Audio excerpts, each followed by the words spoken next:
Even though the canyon was completely deserted, special forces were ordered to lay landmines there every single day. Not only that, but anti-aircraft-style turrets were placed every 500 meters. It was clear these defenses were meant to stop something from climbing out of the canyon, and yet there wasn't a soul in sight. The only thing Jack knew for sure was that this strange canyon had existed since World War II. His orders were to stand watch atop the West Tower, which rose 100 meters high, and keep his eyes on everything that happened below. On the opposite side, the East Tower was guarded by Russian soldiers. The two nations' troops were to do their jobs, and absolutely no contact was allowed between them. At first, Jack was fine with the boredom, but one day, curiosity got the better of him. He peered through his binoculars across the canyon and was stunned. He never expected the soldier on the other side to be a drop-dead, gorgeous woman. Just as the woman turned, seemingly sensing someone watching, Jack quickly ducked out of sight. That night, Jack couldn't get her out of his head. Her beauty haunted him. Restless, he looked through his binoculars again. Although she didn't react this time, something had already been set in motion in Jack's heart. The next day, to his surprise, the woman, her name was Lucy,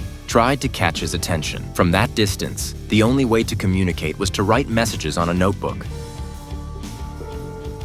Lucy made the first move, and Jack responded with a stern, "No communication allowed." He thought his rule-following nature might scare her off, but to his surprise, Lucy just smiled and wrote that it was her birthday. She could do whatever she wanted. Her playful charm was irresistible, and Jack couldn't help but pull out his stash of old whiskey to toast her birthday. And so, the two began exchanging messages in their own secret way. Though separated by a canyon, their hearts grew closer with each note. Then, in the middle of a flirtatious exchange, Lucy suddenly asked about Jack's special skills. Jack shyly replied that he was a pretty good shot. That got Lucy, who happened to be an elite sniper, totally fired up. She insisted on seeing him prove it. Before Jack could even draw his weapon, Lucy proudly showed off her sharpshooting skills. Jack responded in kind, showing he could match her. Instead of being annoyed, Lucy laughed and playfully placed a bottle on her head, daring Jack to shoot it. She signaled for him to go ahead. But just as Jack was about to pull the trigger, Lucy's expression changed from playful to horrified. She suddenly signaled for Jack to look down. Something was moving in the darkness below. Something was coming for them. Jack immediately pointed his rifle into the canyon depths. The moment the first creature emerged, he finally understood what his mission had really been about, what he had been guarding against all this time.